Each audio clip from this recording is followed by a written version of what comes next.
Hello lovely people. तो कैसे हैं आप लोग? उम्मीद करता हूँ आप लोग बढ़िया होंगे। Look who's back. लग हमारे वीडियोस कोई देखता है। खैर, नेपोलियन जरूर देखो। क्यों? वो जानने के लिए तो पहले इंट्रो देखना पड़ेगा।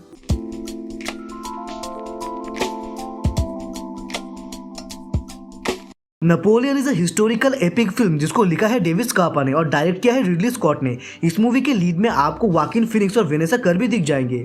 मूवी बेस्ड है history one of the best military general later French emperor Napoleon Bonaparte के लाइफ के ऊपर, उनका राइज टू पावर और उनका relationship with his wife Josephine. Mainly relationship पर ज्यादा फोकस है, but I get that. Napoleonic wars are well documented. Indian syllabus में उतने डिटेल से नहीं पढ़ाया जाता, पर हाँ, नेपोलियनिक वॉर को टच किया जाता है। जो पार्ट नेपोलियन के बारे में अननोन और शुड आई से डिबेटेबल पार्ट है, वो है नेपोलियन और जोसेफिन के बीच का रिलेशनशिप।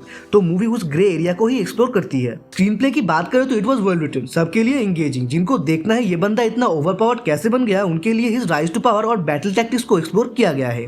और जिनको नेपोलियनिक वॉर डिटेल में पता है, उनके लिए नेपोलियन के रिलेशनशिप एंगल को एक्सप्लोर किया गया है, जिसका कोई डिटेल्ड हिस्टोरिकल रिकॉर्ड नहीं है। इस ब्लेंड ने मूवी के लेंथ को अच्छे से छुपाया है। परफॉर्मेंसेस की बात करें तो Joaquin Phoenix always was excellent. Napoleon नाम के एनिग्मा को पोर्ट्रे करना इजी नहीं होगा, ये तो पता था।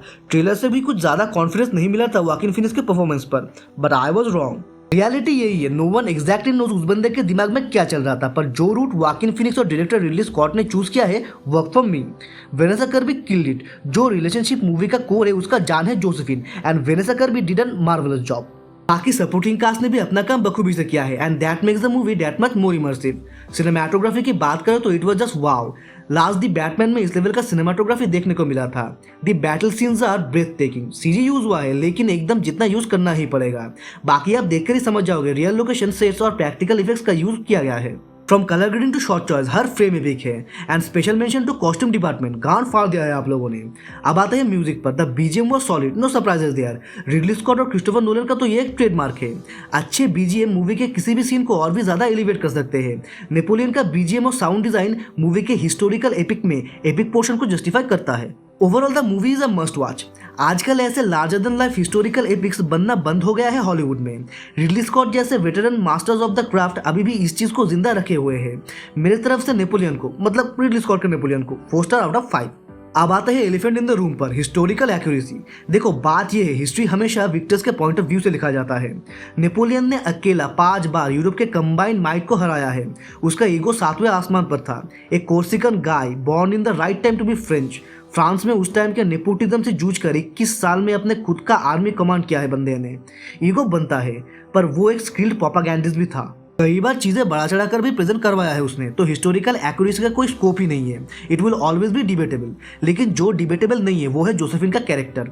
वो नेपोलियन से एज में बड़ी थी और नेपोलियन की तरह एक गरीब घराने से नहीं थी। She was French nobility. Napoleon जब जंग के लिए बाहर रहता था, हिपोलिट नाम के एक बंदे के साथ इलोप करती थी। मैटर ऑफ फैक्ट, नेपोलियन को शादी करने से पहले she kind had a reputation. ऊपर से ये भी एक हिस्टोरिकल रिकॉर्ड है, Napoleon was a सिंप like us. तो उन दोनों के बीच जो रिलेशनशिप रिडली स्कॉट ने स्क्रीन पर रखा है, वो फार ऑफ तो नहीं लगता। स्पेशली क्योंकि एग्जैक्टली कैसा क्या था उन दोनों के बीच, इसका कोई रिटर्न रिकॉर्ड नहीं है। उस हिसाब से बोलना पड़ेगा, Ridley Scott has connected the dots well. तो चलो, आज के लिए इतना ही। अगर आपको ये वीडियो पसंद आया तो लाइक कर दो। कमेंट में बताओ, हिस्टोरिकल एपिक्स बिग स्केल पर बनते रहना चाहिए हॉलीवुड में या नहीं। चैनल पर पहली बार आ रहे हो तो सब्सक्राइब भी कर लो। आप में से खाली 2% लोग ही सब्सक्राइब करते हो। हाँ, 2%। 8 महीने में 110 वीडियो के बाद 364 सब्सक्राइबर्स। थोड़ा दया दृष्टि हमारे सब्सक्राइब बटन पर भी। बाकी सब्सक्राइब हो तो ये वीडियो अपने मूवी लविंग दोस्त या फैमिली मेंबर्स के साथ शेयर कर दो, साथ में ग्रो करेंगे। तब तक you guys have a great day. Piece.